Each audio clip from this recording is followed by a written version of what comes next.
name is Gabby and welcome back to my channel, or if you're new here then welcome to my channel, and in today's video we are going to be talking about what I am currently reading and just hope to accomplish before the month ends. I went into August at what I hoped was the end of a huge reading slump. It is not fully gone like I hoped it would be, but it is doing better. So my plan for my August TBR was to just choose books for my summer TBR since I haven't gotten a chance to do that yet, and there's only so much summer left. And that has been my main focus, but there has been some other things as well. I will have the content warnings for everything that I can find linked down below in the description, along with links to some resources, and let's go ahead and get into it.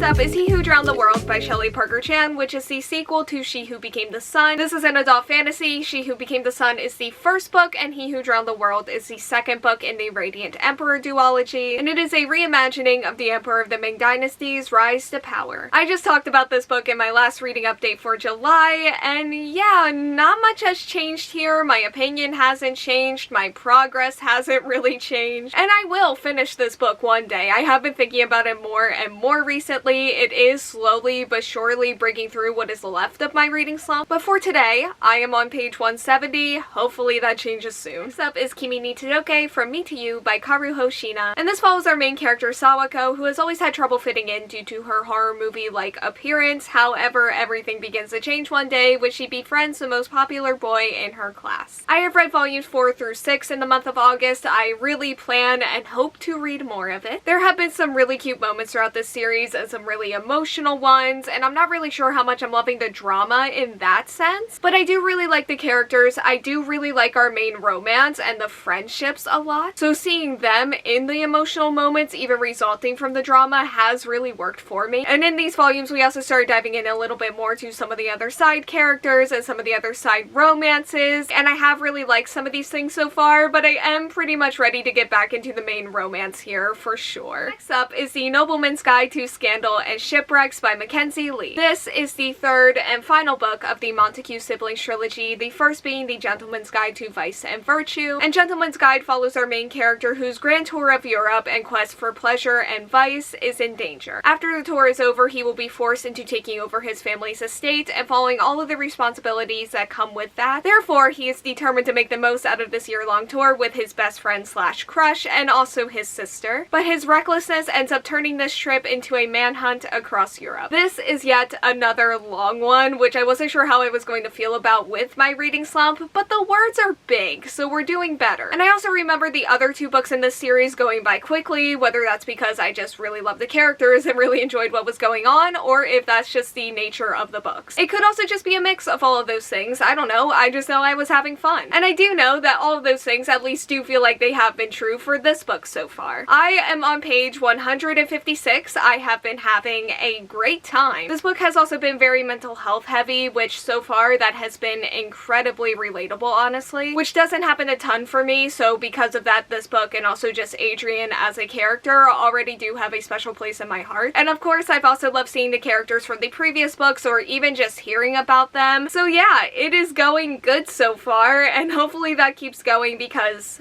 there's a lot of this left. Finally, we have The Summer Hikaru Died by Mokumokuren, and this follows two boys who live in a village. They do everything together, they are best friends, until one day something happens to Hikaru that changes him forever, and all his best friend really wants to do is stay by his side. I have read volumes 1 and 2 this month, which leaves me with volume 3, and eventually volume 4. I think it actually comes out on the day that I am filming this video, and I do hope to haul that soon because I do really plan on reading volume 3 soon. This was a series I didn't know a lot about going into it. Like, I knew it was supposed to be good, and then I later saw that it was horror and has some LGBTQ+ themes. But yeah, that is basically it, and so far this has been like a really good summer horror series. It has given me everything that I've wanted from it when it comes to that. I also really like the art style. The village really does have that creepy summer horror atmosphere going on, and the concept has been interesting enough. It does feel like a little bit simple to me, but there's also been like this underlying heartbreak and grief and just like what could have been here. And I do think that that is what is investing me in this series most most at the end of the day beyond just the surface level. And I am really curious to see where this series is going here. Again, I do feel like it is a simple story and like I kind of get what's going on, but also who knows, maybe they'll surprise me. Either way, I think I'll be fine. Okay, so that is all that I have for today's video. Thank you all so much for watching. Like, comment, subscribe, hit the bell, and answer the question that'll be around here if you want to do that, and hopefully I will see you here next time. Bye!